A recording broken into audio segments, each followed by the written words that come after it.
morning and good evening. Welcome to the 129th USC event. I'm April from USC. Welcome audience in Zoom and live streaming platforms of USC graduate education. Today, we are going to explore one of the most popular graduate programs at USC. It's the Master of Science in Applied Economics and Econometrics. We are so honored to have Professor Ratika Narek. She is the Director of Master Studies, Department of Economics, and the Associate Professor Teaching of Economics. And we also have the Assistant Professor of the Practice of Economics, Professor Jaime Meza. And welcome our great guest speakers, and we will have this opportunity to ask questions and learn more about the program details, curriculum, career prospects, and other resources today. Please feel free to put your questions in the chat box down below. And to our live streaming platform audience, you are also welcome to comment, and we will help you to bring some Q&A part in the last 15 minutes. For Zoom audience, please mute yourself. The webinar will be recorded and might be used video material.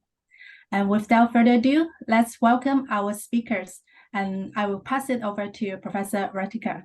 Oh, thank you so much, April. I am so delighted to be here and introduce you to the program that I'm directing for almost the last 10 years. I'm the director of the MS in Applied Economics and Econometrics. I'm also a faculty. And so if you decide to come to USC and enroll in our program, you'd also take some classes with me. You know, today's webinar is really to introduce you to the program. So I'll give you an overview. But what I'm not going to do is I'm not going to tell you why our program is better than the other programs. There's a lot of master's program out there. What I'm going to do is tell you why this program is so different. Because if you've been reading the news and if you know the world that we live in the worlds of data. And especially with advances in artificial intelligence, not just generative AI, data is going to be there for every field. So if you want to get into marketing, if you want to do consulting, even if you want to become an entrepreneur, you want to start your own business, you will be living with data. And what the MSAE program does, it equips you with skills that you learn to use the data to either make predictions, work with global international governments in terms of even the World Bank, the IMF. There are a lot of things that you can do with the degree.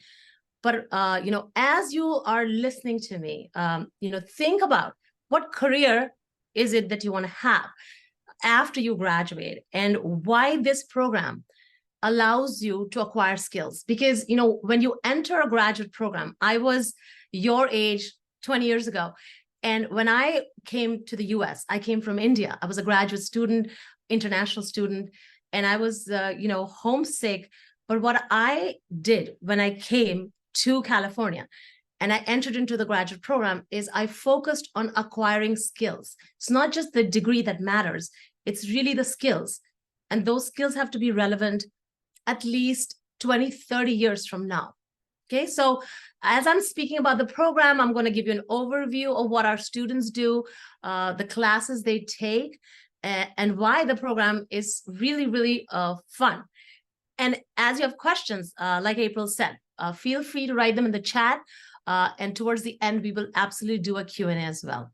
All right, Candace, if you want to go to the next slide.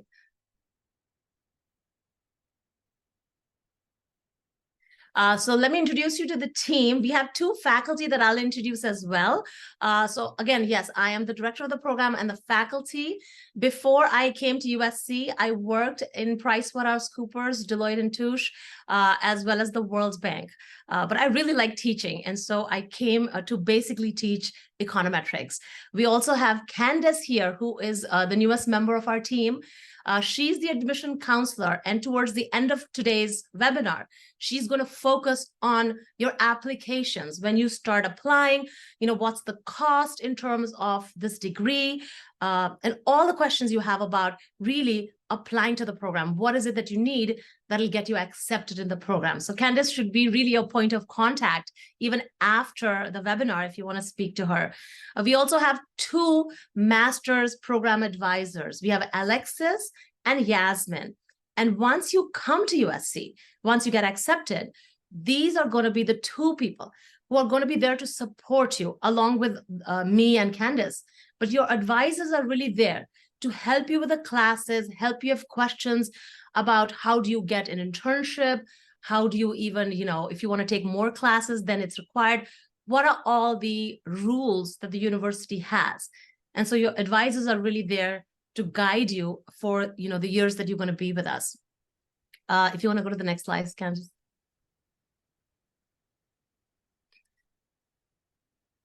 So this, again, is going to be the program information. And, I will not spend a lot of time, but I would just want to give you an overview of, like I said, why the MSAE program is so different. We have about almost 2,000 people who apply every year.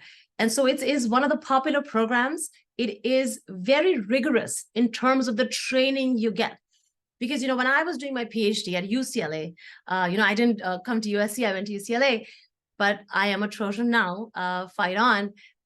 But what I focused during my years there was taking classes in computer science, taking classes in economics, taking classes even in the math department. And I was doing algorithms 20 years ago when they were not even popular. And that's how I want this program to be. But the focus is really on acquiring skills that are going to give you job security 20, 30 years from now. And it doesn't matter if you want to do a PhD after your master's. It doesn't matter if you want to get into the World Bank, the IMF, you want to work at Deloitte and PwC like me, or you want to work for, Amazon, you want to for Uber, you want to work for Meta, or any of the new AI companies that are out there, OpenAI, for example. And again, the skills that you're going to learn are really going to be how do you acquire critical thinking skills and data skills. We use a lot of AI in the program, especially in the classes that you're going to take with me. I have very few exams in my class. They're very project-based. And that means you will be working with data and doing prediction and then trying to understand how does all the tools that are available to you, especially with AI, how can you use them and be as productive as you can be? So an example I'll give you is students in my class, the tools I help them to make presentations. It takes them about 6 seconds to make a presentation from a PDF, what normally would take students 2 or 3 hours. And that is, the beauty of AI is it really helps you cut down the time that you use. So again, like I was saying, the program is really providing you with training in mathematical and statistical modeling of data. It's not about coding so much, because again, you will get a lot of help in the lab sessions where we have TAs that will teach you how to use Python, R, Stata, all the statistical softwares that are out there. But in the classrooms, what you're going to learn is get your hands a bit dirty and really play with the data and have fun with it and understand how math is the language we use to come up with these algorithms. But it's not just math that we use, right? What I like about the program is that it allows you to take classes outside of economics. I think economics is amazing because I love it, but not everybody might be a fan of just economics. And so if you want to take classes in Marshall, the business school, we will allow you up to 8 units to take classes in, finance, for example, that we don't offer that Marshall would have. Or if you are like me and you love working with data and you really want to get into machine learning, you really want to work with the newest advances in natural language processing and AI, I would also allow you to take classes in the engineering school. A lot of computer science students, the engineers, they take my classes. And so a lot of professors in the engineering school then allow my students to take their classes as well. You're also allowed to take classes in physics, in finance, mathematics, obviously economics. But again, it's flexible in the sense that you can tailor the degree to what you want to do after you graduate. So I always tell students, be proactive. Think about what is it that you want to do as you are, taking classes. Think about the outcome that you want to achieve once you graduate. There's a lot of flexibility, again, to pick skills to the career of your choice. An example that I'll give you is a lot of my students get into, asset management. They want to work in finance. And we have enough tools to help you get jobs as quantitative analyst as well. So you can learn machine learning, quantitative finance, and even algorithmic trading, which is really, how do you use your skills to pick stocks in the stock market, right? That's one of my specialties. I love doing that. And so we teach you how to build algorithms where you are able to use all your theoretical knowledge from asset pricing classes and economics into, really using some software and having the algorithmic trade for you. Behavioral economics is, again, an area of a lot of interest. And we'll have one faculty come and talk to you about that, which again will allow you to have, jobs at Meta, jobs at Uber. A lot of them will be looking for master's students who are into behavioral economics and analyzing human behavior. And again, we also have a choice of whether you want to work in the development fields. If you're like me, I used to love capital flows. I still do, because I'm from India. Emerging market economies is very special to me. I think countries like China, countries like India, Brazil, they are doing really well. And we want to take classes where we can analyze what policies will make them catch up to the US in terms of growth and even go faster. Right? So all of these things, you can kind of take classes within the program and then tailor it to your career of choice. Maybe the next slide, Candice. And this is what I like. When I took over as the director of this program, it was a Master of Arts. And so I made a lot of changes to the program. And as an international student myself, I know how much it matters when you are on an F1 visa. I came here on an F1 visa. And now I'm a citizen. But I remember the time, especially when you're from a country like India and China, it's really hard to get an H-1B. It's very hard even to get the OPT. And so what we did was we redesigned this program almost 5 years ago. And now it's a STEM designated program. And that means it will allow you as an international student to apply for the 24-month extension of your OPT. And this is really important because when you enter the program, you should already start thinking about internships, already start thinking, how can you use the CPT? And then eventually, before you graduate, already have an offer and use your OPT for that. When I was an international student, I used my CPT to work at the World Bank. And I ended up working at the World Bank for my entire third year of my PhD. And so by the time I graduated, I already had a job. And I really would love, to see our international students use this extension of the OPT because it's very beneficial, especially when you're on an F1 visa. And I think as we go through the slides, Candice will speak a little bit more about it, when you're thinking of applying here. If you go to the next slide. So this is the timeline of our program. And this is something I really like, because this program allows you to graduate within a year if you want to. But maybe if you're like me, I didn't want to finish my PhD in 4 years. I could have done that, but I really wanted to take my whole time as an international student. I wanted to, try different fields. I wanted to see different classes and different programs. And so if you want to take the whole 2 years to finish the degree, maybe because you're not getting the right job or you're not sure what you want to do, the program allows you to either finish within a year or you can take the whole 2 years. Majority of our students, I would say about 80%, finish in a year and a half. And this is just a sample of the plan that you would, entail if you decide to finish it within a year. So you can see that you will have to take classes in the summer, you'll have to take classes obviously in the fall and the spring. But if you decide you want to finish in a year and a half or even 2, sometimes you don't have to take classes in the summer. Maybe it's better that you get an internship and use your CPT then. But I like the fact that it's flexible enough that if you are in a hurry to graduate, maybe you already have an offer, you want to finish in a year, you can absolutely do that. But if you want to take your time, you can do that as well. And you'll have to take 32 units. And again, 2 classes can be non-economic. So they could be in the business school, they could be in engineering school, or any other field that is related to the program, right?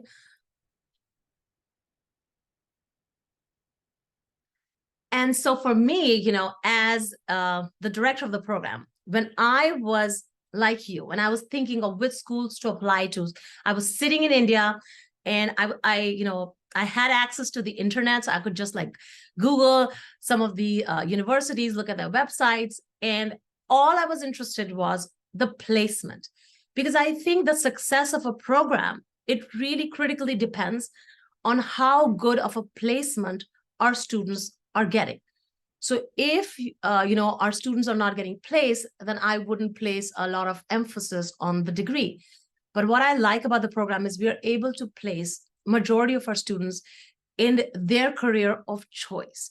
And these are, again, all the pictures of our students, from last year. Some of them are, alumni. They've got jobs in LA, so they come and attend our events as well. And if you go to the next slide, I can tell you a little bit more of where our students are placed. This is just a sample. Our students, about 20% of them decide to do a PhD after they finish their master's degree. And so they've all got full fellowships. That means fully funded programs in their PhD at NYU, at Duke. The top PhD students in the economics department at USC are all the master's students of mine. And they're doing really, really well at USC as PhD students. We have also placed students at Texas A&M, University of Minnesota, UC Davis, UCI, among others. And again, remember, they're not just doing PhD in economics. Some of them are doing their PhD in computer science.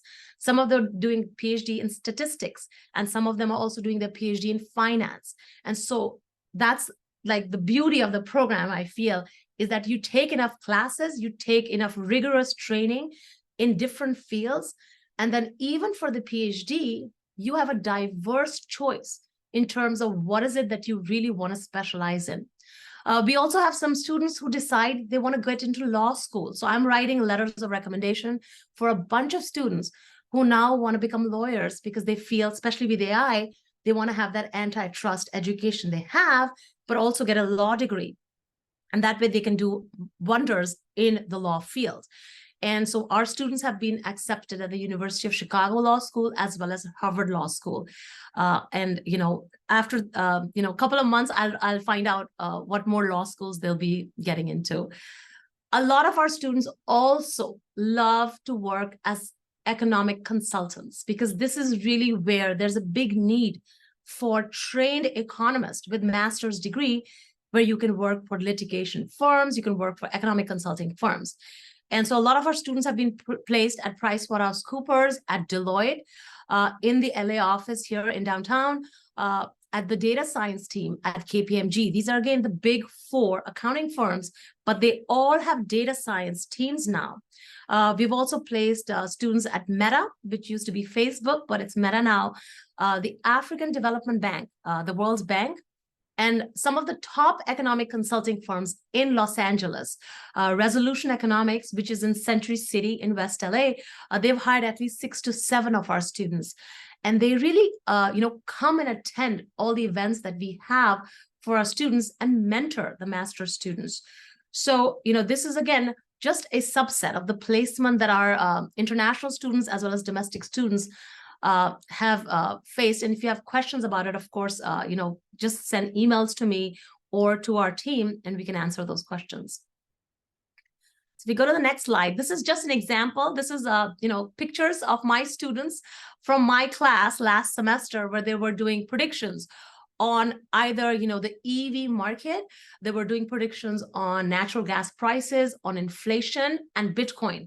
And we use, again, really cool mathematical and statistical models, machine learning algorithms as well, to try and do that. And one of the things I emphasize in the program is not just mathematical skills, it's really communication. Because if you are not able to communicate your ideas to the rest of the world, whether it's in writing, whether it's speaking, public speaking is a very important skill.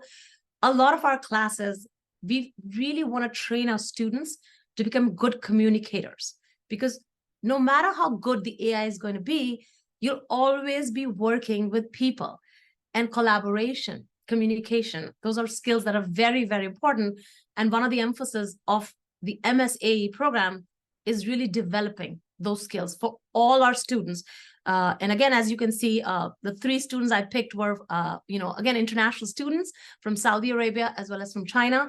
And they did such a great job when they were speaking in public in the class.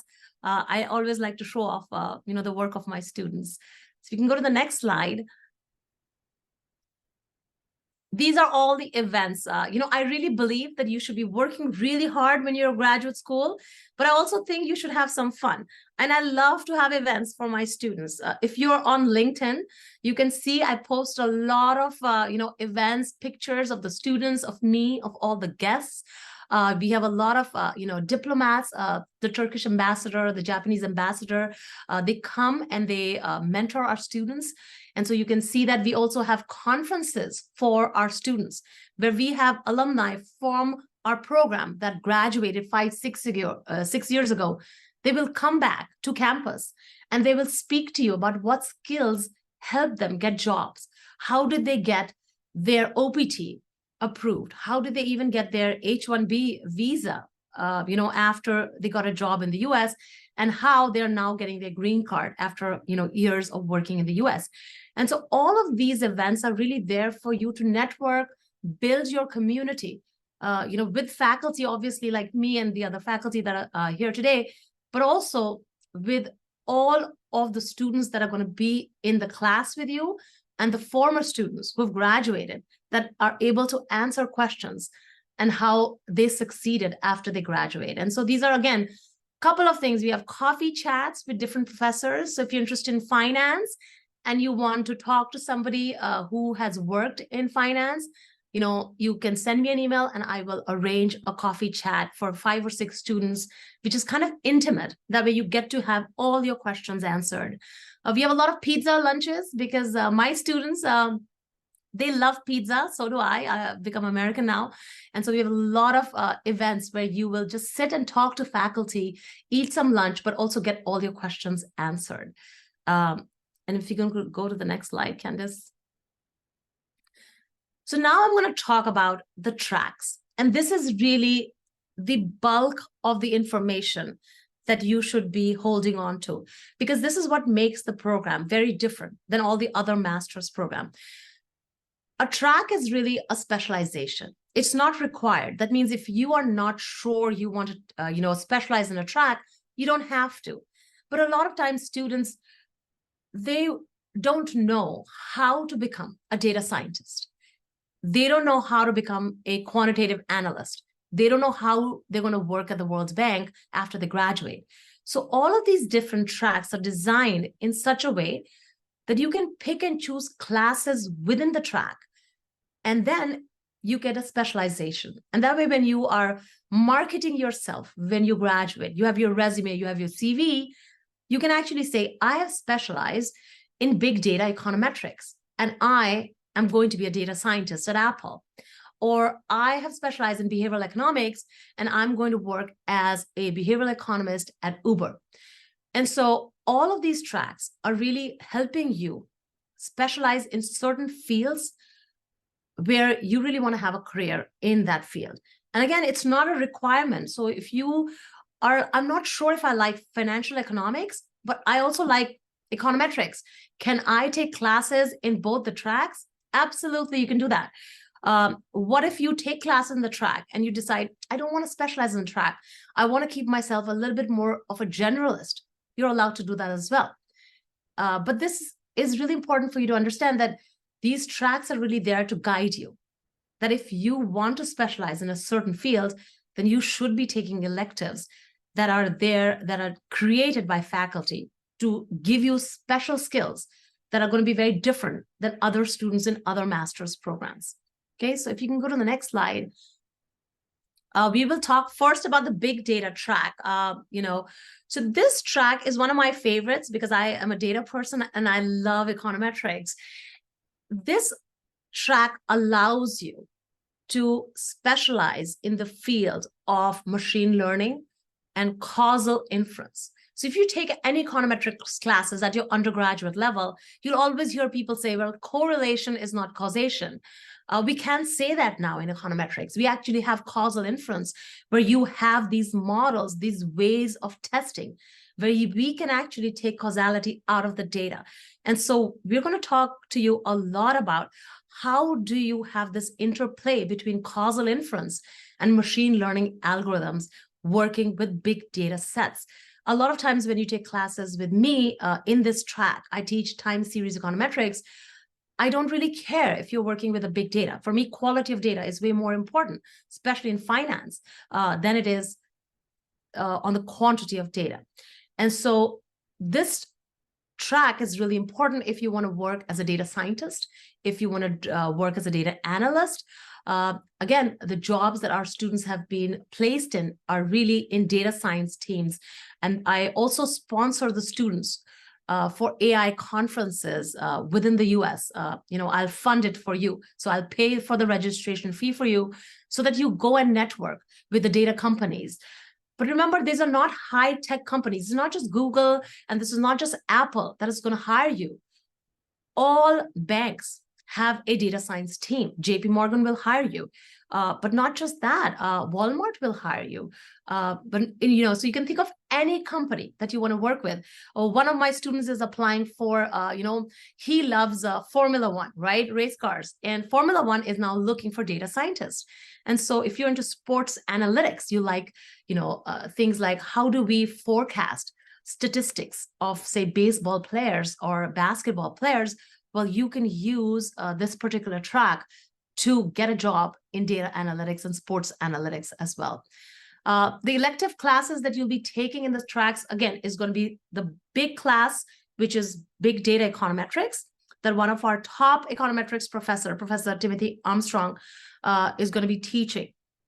You can also take my class, which is time series analysis, which really deals with time series data, mostly in finance. And it's a fun class, I think. I also teach empirical finance, which again looks at machine learning algorithms and how do we forecast, what's happening in the stock market, in crypto markets, in Bitcoin. How do we forecast the price of Bitcoin? But not just a week from now. We do micro predictions. So 30 seconds from now, can you predict it based on the algorithm? So we do really fun stuff in that class. We also have introduction to market design, which is one of the top and the most popular classes. And it's actually a class for a number of tracks in the program. Okay, so that is, again, the big data econometrics track. The next track is going to be behavioral economics. And I think we have Professor Yilmaz Koshar, who is one of my favorite people in the department. And he is going to be, maybe introduce yourself, Yilmaz, and then talk about... Hi. I'm a behavioral economist. My name is Yilmaz Koçer. So I've been at USC for 12 years now, I think too long. So let me briefly talk about the behavioral economics track. First, let me define what behavioral economics is. So if you have taken any economics class, particularly microeconomics, actually macro too, you might have noticed that there's a lot of rationality assumptions on behalf of the consumers, decision makers, policymakers. So these guys are super smart, with infinite memories and with infinite computation abilities, and they forecast all the consequences of their decisions, I would say. And the models are assumed on these like very strong rationality kind of backbone. So in the last 30, 40 years, accompanied by many Nobel Prizes, behavioral economics have developed to just say that, well, some of the rationality assumptions are not as they seem to be, and they match data to, verify. Actually, there might be many psychological or behavioral like elements in the data that actually we could better explain. So behavioral economics is a whole project of making economics more close to data, actually, human behavior. So in that sense, it is in the intersection of consumer psychology, social psychology, marketing, of course, statistics as the core, like a method, public policy, political science. Any of these nearby disciplines actually have an intersection with behavioral economics. So, for example, why would people, change their minds after committing to a decision, for example, or why would their choices be affected by some choice frames? So you ask the same question to people, same consumer choice. In one way, they decide predominantly in one direction, but if you just like change a very minor aspect of the choice environment, but effectively giving them the same choice, and they change their behavior to another direction. So of course, this is very important from a marketing point of view, public policy point of view, right? So in that sense, behavioral economics is interested in these. Let me just talk about briefly the courses that are offered at USC, the elective courses. First of all, I mean, the whole range spans from a rather theoretical, let's say, extreme to a rather more applied experimental extreme. And there's a couple of classes in between. On the theory end, of course, there's the game theory class, 504. It is actually a game theory class that you might have taken in the undergrad level, but this is more tailored to like applications, finance and economics applications, and there's some behavioral elements there too, like signaling, screening, kind of more market-friendly sides of game theory. A little bit more deeper into behavioral economics, there is the behavioral theories of decision making, Econ 606. This is a PhD class, actually.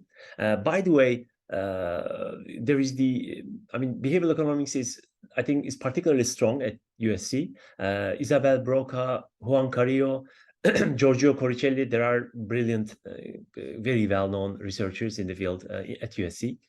So the behavioral theories of decision-making is, again, these are theories, of course, supplemented by data, but the class is mostly based on theory and what, for example, different assumptions about humans' limited attention or bounded rationality or heuristics and biases would imply in terms of consumer behavior, political behavior, market behavior, and the like. More to the experimental and empirical side, there is the experimental economics series. Again, these are two PhD classes, 616 and 620. This is where you would learn how to design, run, analyze experiments. And by the way, USC has a very strong lab, behavioral economics lab. It was here before me, so I don't know actually when it started, but it's one of the, I think, the best behavioral economics labs around, like in California State at least. Experimental methods and experimental economics. By the way, if you go even further, so don't let it at the experimental stage, but go deeper into the brain, then you go into the field of neuroeconomics. Again, Giorgio Coricelli teaches neuroeconomics, neurofinance now, lately in the last 2 years, I remember. So this is a master's class, Econ 508, neurofinance. This is not in the Econ structure, but in the business school, there is also a genomics class, like where you go into the gene level of correlating data with, genetic variations. So this is the whole span, and I think you would be able to find very interesting things that relates market outcomes to different psychological and economic theories. You might say, what would I do with this at the end of the day? Like, you can be a market research analyst overall. You can be a policy advisor, behavioral finance specialist. Of course, you can be in the advertising industry or be a consultant of this specialty. You can be, of course, be a professor like me. That's an option. So these are the rough, outcomes of having a behavioral economics based master's degree. So, am I over time, or Radhika, how am I doing? You're fine. I'm fine. Okay. So let me just tell you briefly about the span of topics, like 2 minutes, and then let me close the. So this is going to be a slightly random choice of topics, but one of the major issues is, for example, framing effects. Meaning, if you frame the decision in particular ways, consumers or decision makers are, tilted in choosing in particular ways.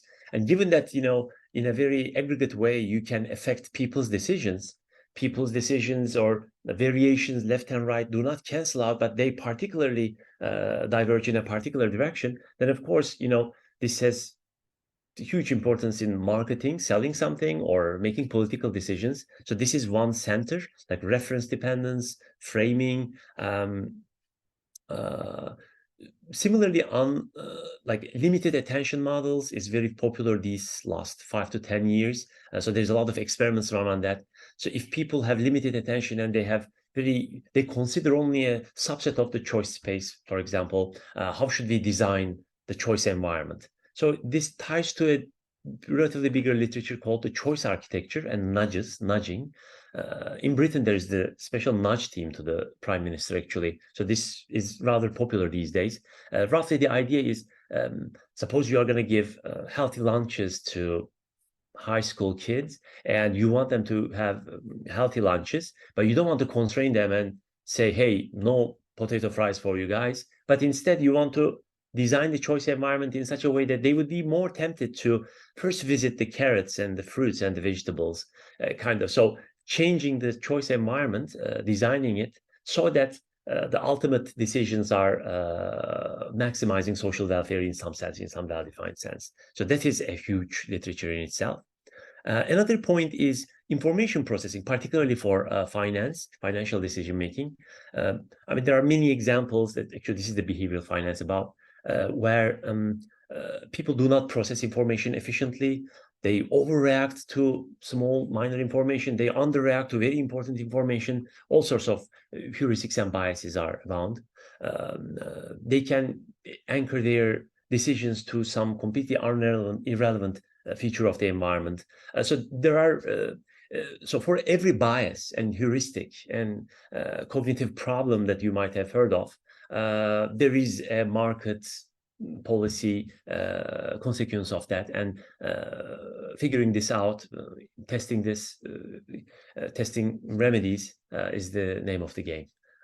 So that's all for me, Ratika, I guess, for now. That was wonderful. Before we go to the next track, I really want to answer the question that we just saw. I think Tommy is asking the question, and the question says, today AI and data was mentioned numerous times. I'm wondering how AI will change the fields of economics in the future and how this might affect the program. And I love this question. And, a lot of times I don't wait till the end to answer questions because I feel like this is how interaction works. And, when you think of economics is really the study of human behavior. And all AI is going to do is that it is going to make your life easy if you know how to use it.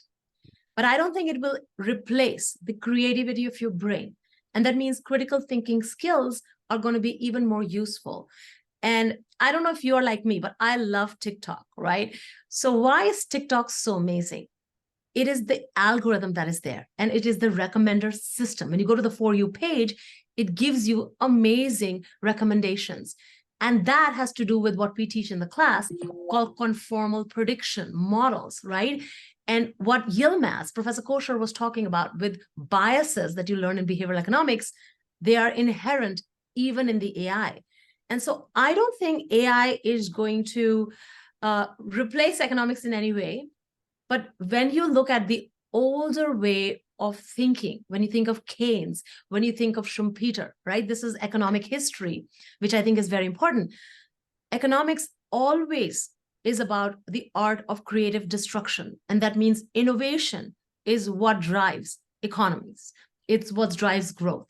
And AI is nothing but an innovation. It's going to just help us become more productive. And I am excited about it. A lot of students, they get scared sometimes. Will we have jobs? And I said, absolutely. You'll not just have jobs. Sometimes you're going to be irreplaceable. Because if you can combine your human skills of communication, collaboration, creativity, and then match it with really productive tools that AI is giving you, it's going to be a really, really amazing job market for you. Yeah, I don't know if I answered your question, but I'm very excited about AI for sure. Awesome. So let's go to the next track, which is Professor Meza. And Professor Meza, Jaime, if you want to introduce yourself and then talk about the track, that's totally fine. I will do that. Thank you very much for having me. It's my pleasure to be here and share with all of you information about our amazing MSAE program here at USC. To tell you a little about myself, my name is Professor Jaime Mesa. I've been here at USC for about 4 years now. And I am a development economist by training. Before I joined USC, I was working for 5 years doing research from a research institute in Washington, D.C.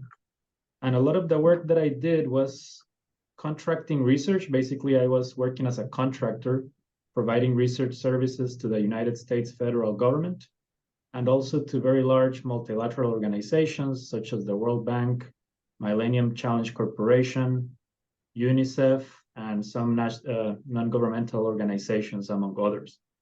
So how that relates to the track that we have here and the track that I'm supporting our program with, which is the Economic Policy and Development track, is that many of us are interested in working in development economics, are interested in working in solving public finance problems like the ones that the IMF works on solving. And for us, it's very important to specialize in this field and to receive the training needed such that we can get this type of jobs and make an impact in the world doing that. Here at USC, we have this track. This is a track that has great subject matter experts in these topics. Again, I'm happy to serve here as a subject matter expert in development and policy, but we also have experts in finance, we have experts in trade policy, we have also experts in regulation and some other topics that are super important for the challenges that we have today, particularly in these global economies. Our track requires you to take 3 elective classes. There are some examples down here. I'm going to be teaching the Open Economy Macroeconomics class next year. That is a very exciting course in which we cover all the topics that affect the global economy, such as international contagion, exchange rate crisis, problems associated with integrations like the ones that the Eurozone suffered in the 90s, and just in general, the problems that the global economy has, like what happened with COVID, supply chains, how this affects now all economies having inflation simultaneously, and some challenges that are very important to be explored.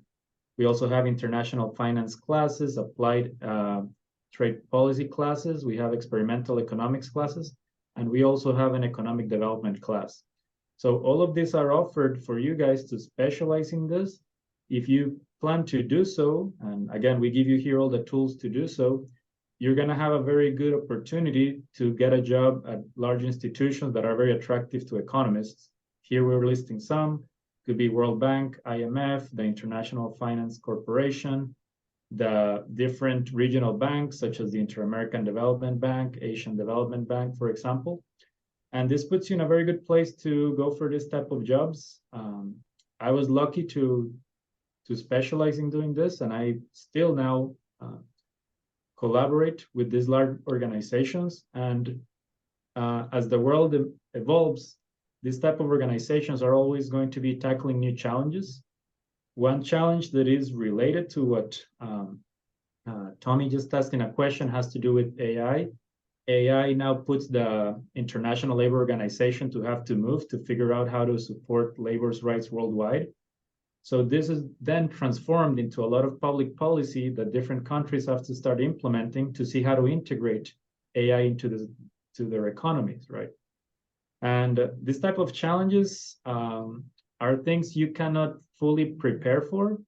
But here in an analytical program like the one we offer you, we give you the better tools such that in the future, you're going to have the capacity to address this type of problems. And that is what I believe is the most important thing for you to be trained as a solid economist. You're going to have the quantitative tools you have here, and you're also going to have the level of creativity and analytical skills to tackle this type of problems. If you do come here, and we really would love to have you here in our programs, you can trust that this program is a very fun program. Like, we have a lot of events, as Professor Narak mentioned. You can be very close to faculty. I'm very happy always writing reference letters for my students. I wish them all the best, and we're here really with a great degree of commitment to make sure that our students do very well in their in the labor market and in their future. And we have a great team. We have some of the team is here. They're going to make sure that you choose the right courses and time, that you have the right guidance that you need, and you have a good time here learning, and in a great university as well, where the environment for learning, I think, is exceptional. I do not know a university that has a better degree of balance for work life, for academic environment, and a very thriving city. Thank you. Oh, thanks so much, Jaime. So if you could go to the next slide, we still have a couple more tracks, and I speak really fast, so I will try and speak even faster. But the next track is economic consulting, and this is one of our popular tracks because this allows you, again, to use your skills to get into economic consulting and work as economists in litigation firms. There's a big demand, especially when you think about what's happening with antitrust issues, with Google, with Apple. A lot of times these tech companies, when you think about in the past, antitrust used to be, when you think about monopolies, that, there's a company that has a monopoly on a product and it charges really high prices. And so the government would come in and then try to regulate that market. But antitrust now with these companies is very different. They give away their product for free, when you think about social media. And so it's very hard to articulate how these companies are really monopolies. Because in the end, what they're doing is they're taking the data, and your data is the product. And so a lot of times there's going to be a lot of demand for economists in antitrust issues from now all the way to the next 10 years, I think. And so this field really allows you to get very good training in econometrics, in, again, specific ways in which you can use your degree to come up with articulate arguments that's going to help lawyers, is going to help accountants and other specializations to, again, win cases for your clients. And you can, again, you work, and I think there's the careers that I would think that you would be getting into would be either at, Melkin, it'll be either at, again, resolution economics. There will be careers at a lot of consulting firms in LA, but also in Washington, DC. We have a lot of consulting firms that hire our students in Washington, DC. Elective classes in this field, again, are going to be the economic consulting and applied econometrics class that Professor Dubin teaches, and it is one of our most popular classes. Professor Dubin was a tenured professor at Caltech in Pasadena here in Los Angeles, and then he started his own firm. And so, he has a lot of contacts in analysis group and other consulting firms, and a lot of students end up working as economic consultants in LA, if you do well in his class. It also will have electives like the Introduction to Market Design, Field Economics, which is a very popular class as well. It teaches you how to build experiments sometimes, and then try to understand how to, get that causal inference from the data. Professor Dubin also has a new class, which is, again, on antitrust methods, and again, it's called Advanced Economic Consulting. If you could go to the next slide, Candice. So this is one of our, again, very popular tracks, and this is financial economics. Don't think of it as a mathematical finance track, because that is very specific. That's quantitative finance. This track is very broad because it teaches you asset pricing, it teaches you financial economics, it teaches you data with time series financial data, and, again, algorithmic trading. So it has a lot of different components, but I like this track because it allows you to work for, again, in consulting, in banking, in asset management, in any of the firms that are working, and they need economists that have a very solid background in finance. Finance is very close to my heart because I feel we should all be very good with personal finance, and we should learn how the stock market works.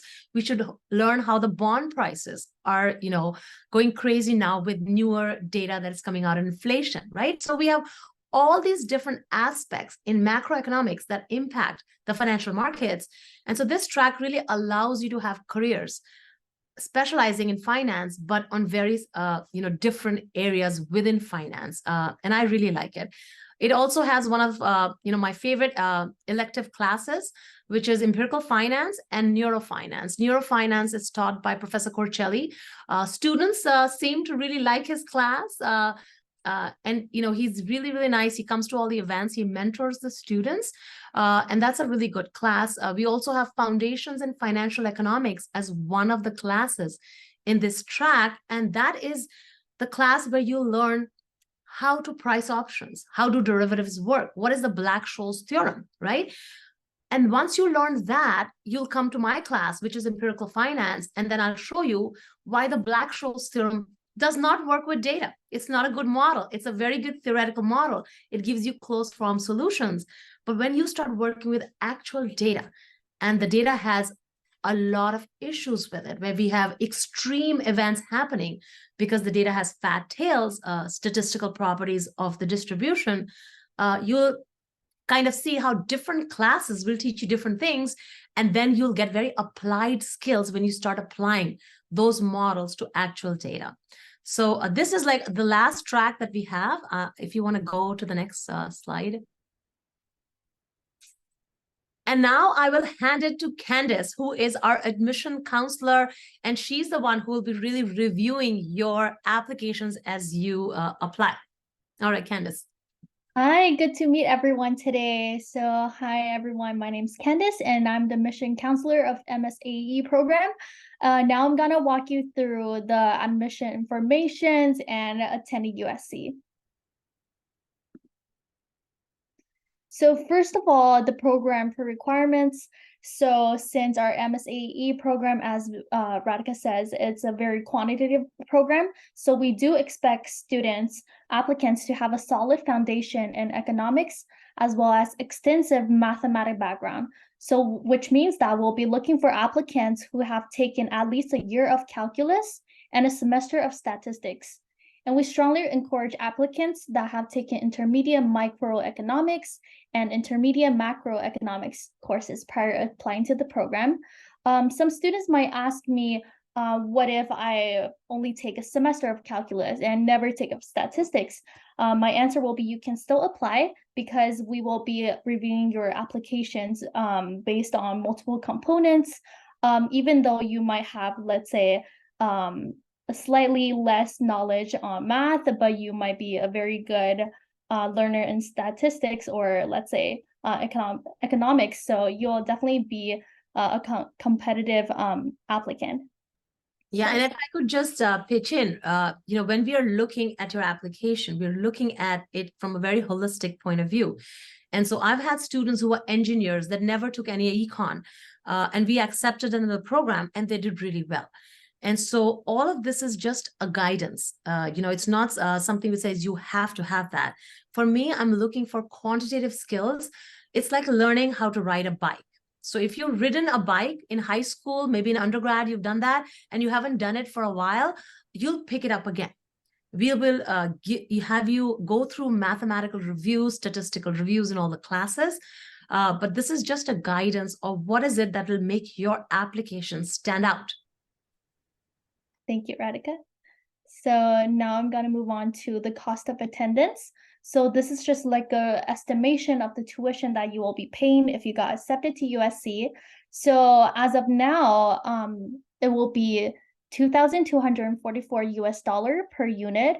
And please expect a 3 to 5% tuition increase each year. And so the total cost of the program will be $2,244 US times the number of the units for our MSAE program, which is 32 units. And please be aware that the health fees, student insurance, and other optional fees are not included above.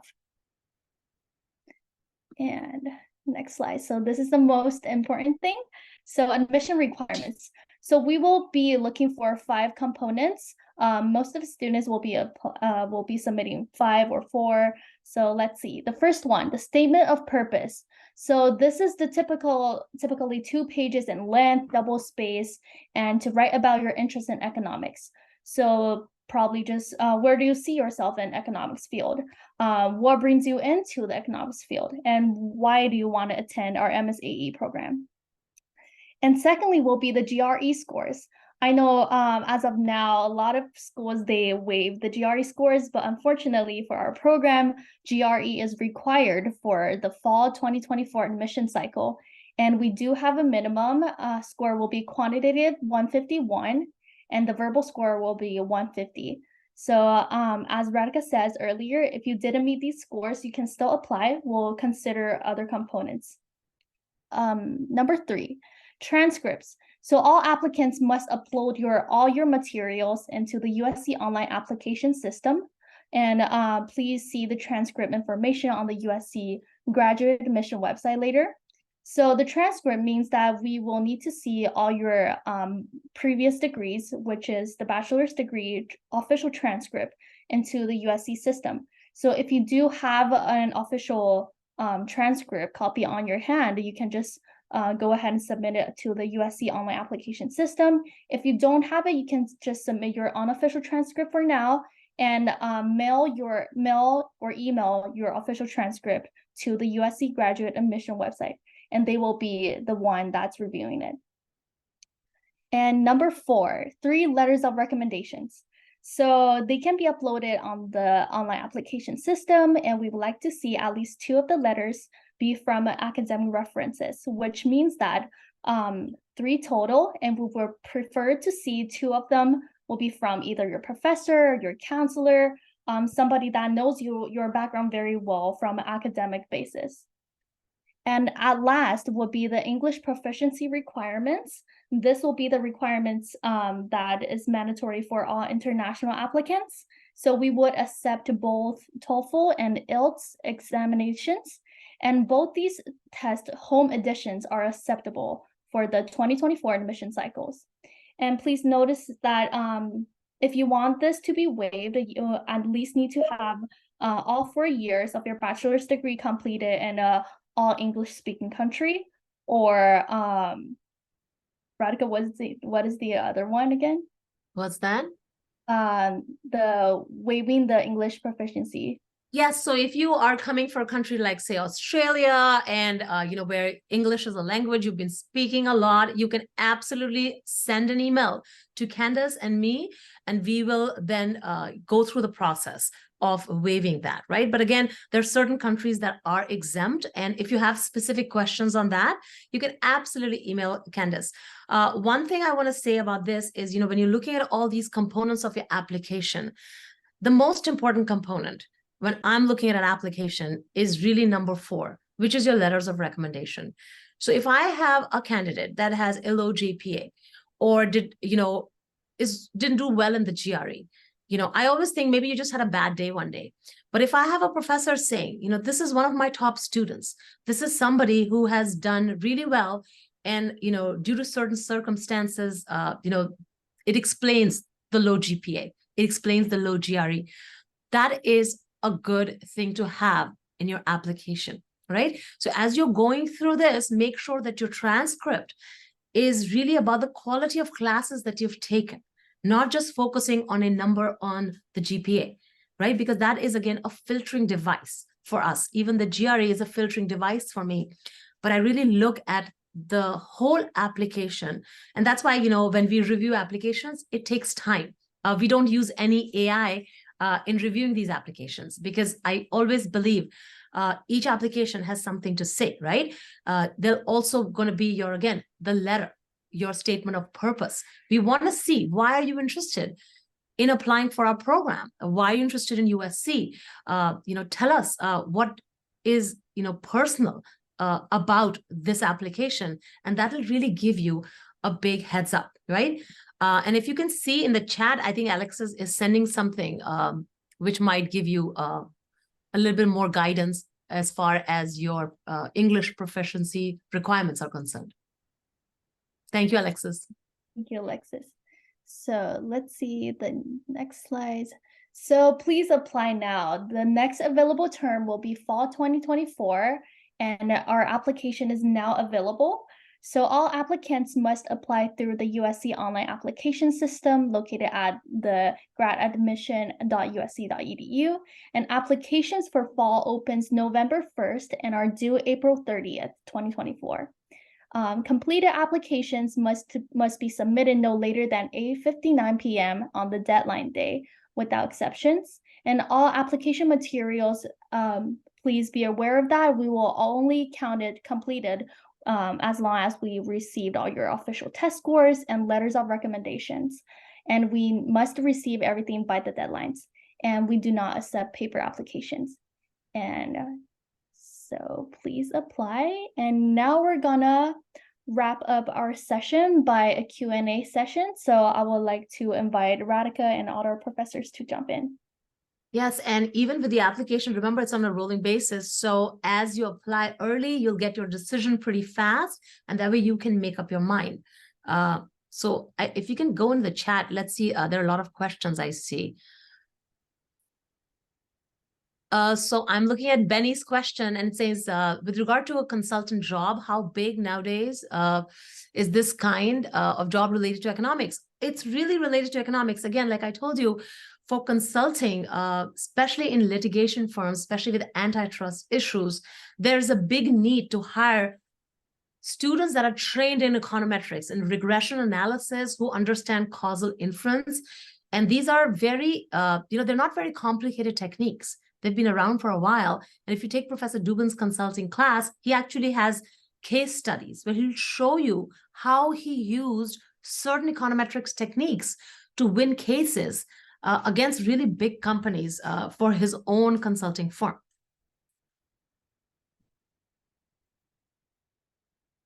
And if there's any other questions, Candace and Yasmin and Alexis, if you can see, I see that. For the big data track, do we have to know Python? Or no, not at all. Most of the students who come to my class have no programming language, background. And I really like that, because I want you to learn it in the class. So if you have a background, that's an asset. If you don't have it, you'll be in the majority of the people in the class. And what we're going to do is, in my classes at least, we have 4 to 5 lab sessions where you'll get your laptop, you'll get instructions to how to download the software before you come. And then you'll get, say, what I do is in my class, I'll say, let's go and get the stock price of Amazon for the last, say, year. And let's start playing with it in class, in the lab session. And you'll then learn how to start doing coding bit by bit with the TA, with me. And it's not going to be a hindrance if you don't know Python, at least for me. I saw a curriculum question. It was related to wanting to do psychology courses, but still allow those courses to count for a behavioral track. So say that again, Yasmin. So the students interested in doing a behavioral economics track, but instead of doing the courses listed, they would like to do some psychology courses instead. Absolutely. And that's great, right? So as long as you get approval from me and your advisors, you can absolutely take classes. We actually have a joint program in psychology and economics. Professor Brokas teaches that class. It's not offered next year, but will be offered in 2025.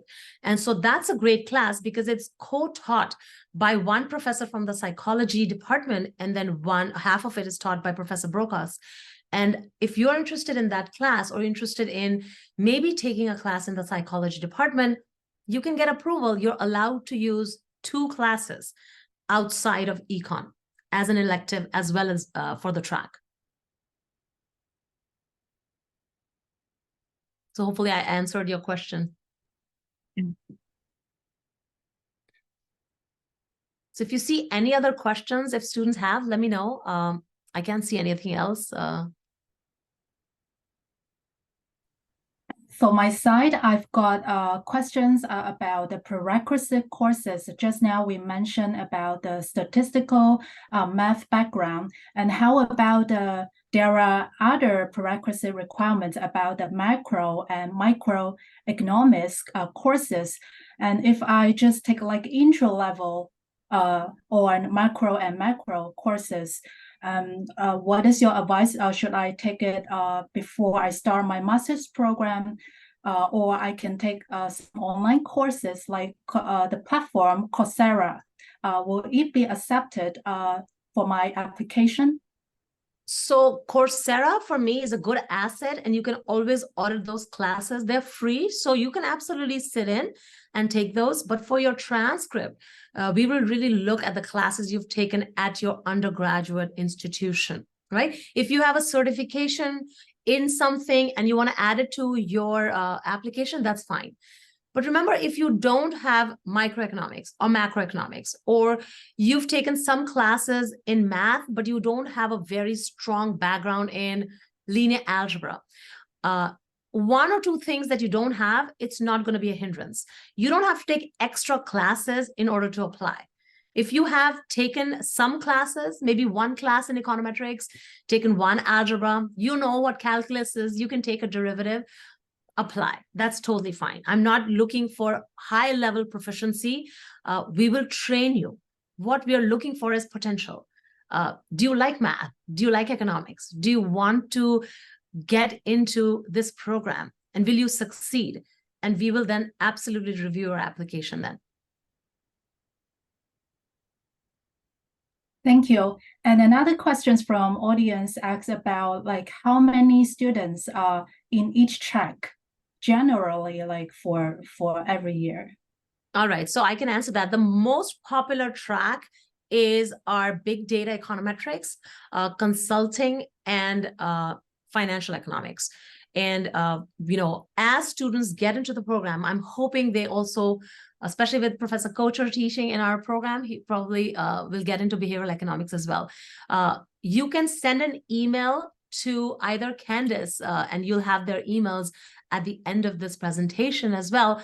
And we can actually give you data on each track as well. We'll have that for you.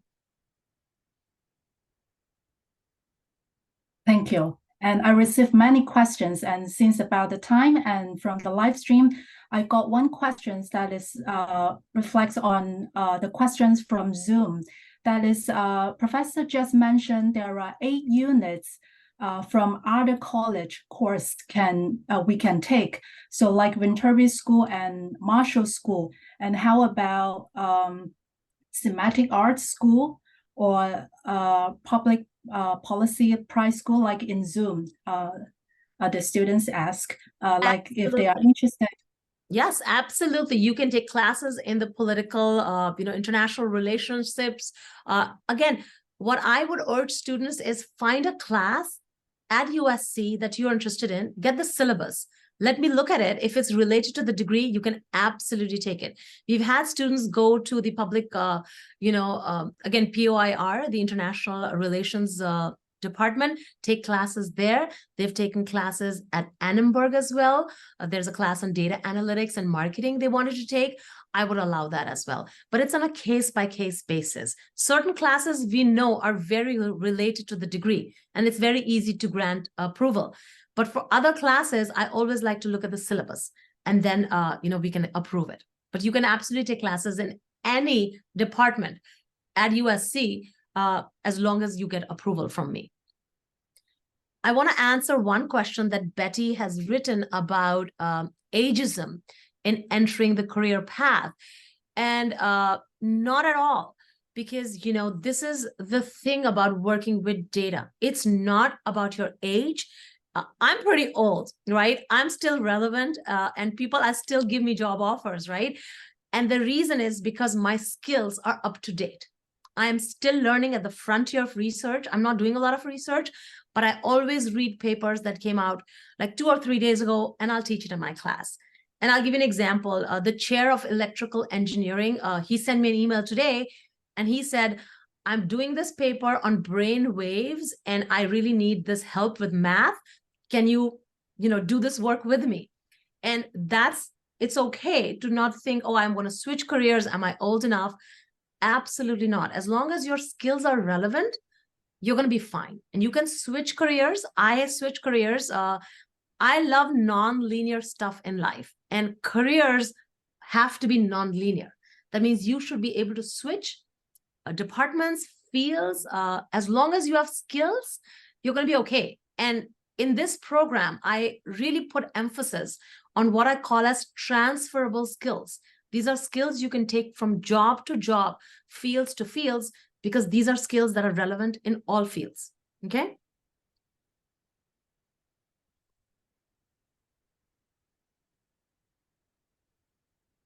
I don't know if there's any other questions.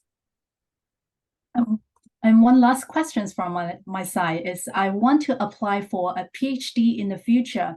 What should I do to prepare for during my master's degree, and what resources should I explore? So you can take even PhD level classes while you're a master's student. You can absolutely do that. But my advice to you, if you're applying for a PhD after graduating from the master's program, is take classes with professors who will write you great recommendation letters, because those letters are really the foundation of your PhD application. So if you have some tenured professors in the department who think you are amazing and they're going to write that for you, there's a high chance that you will get into good schools in the US. But not just that, I would also urge you to network with our alumni. So my student who got into NYU, full fellowship doing a PhD in economics, I will get you in touch with her. And again, she had no economics background. She's very good at math. She was an engineer, but no economics background. She struggles with macroeconomics. She struggles with microeconomics. And she did really, really well in the program. And so if you're interested in a PhD afterwards, you must start talking to people from the program who are like you, who are now doing PhDs in different parts. And these are all international students. Some of them are domestic. They come to our events as well. But that's how you will get mentoring from former students, from faculty. And that's how you will get really a good application for the PhD. And as tradition, we would like to invite our guest speakers to give some words, advice, or tips for the cycle 2024 to prepare for their application or for the Department of Economics. So I am not fazed by that. My advice to you as you're applying for the program is go to the website and see again all the information that we've given you about placement. Think about what is it that you want to do after you graduate. You have to be very proactive about your career. Even though you will be a graduate student, and Los Angeles I've been here for 23 years. I love, this is my favorite city in the world. And it's really fun, but you should start thinking about what career do you want to have. And so as you're applying, just make sure that you have good letters of recommendation. Make sure that your GRE score is okay. It doesn't have to be the best, but at least, it's within the minimum.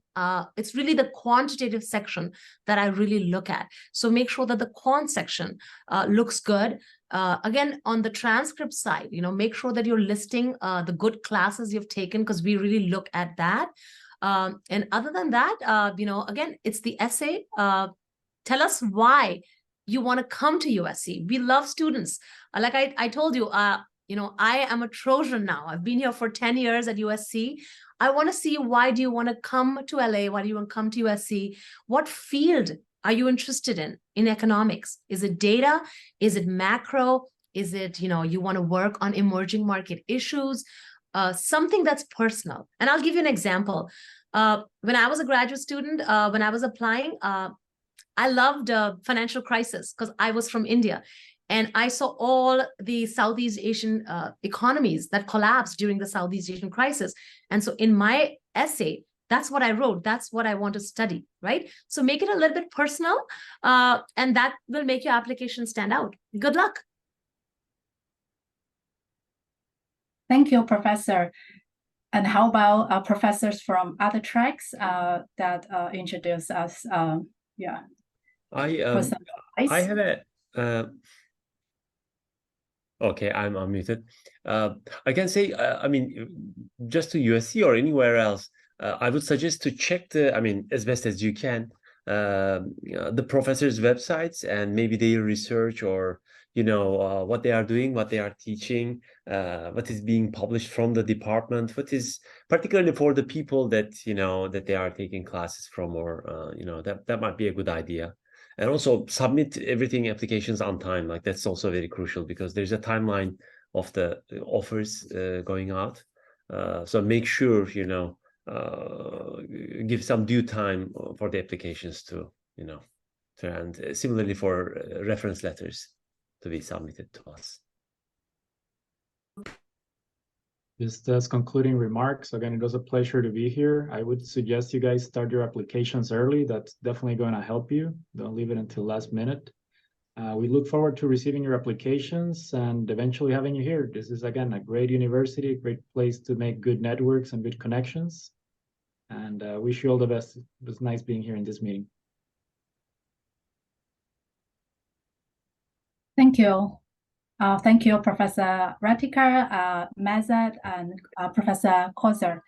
And also thanks to the counselor and advisors for giving us this great time to explore economics and for us more guidance to apply for AEE program.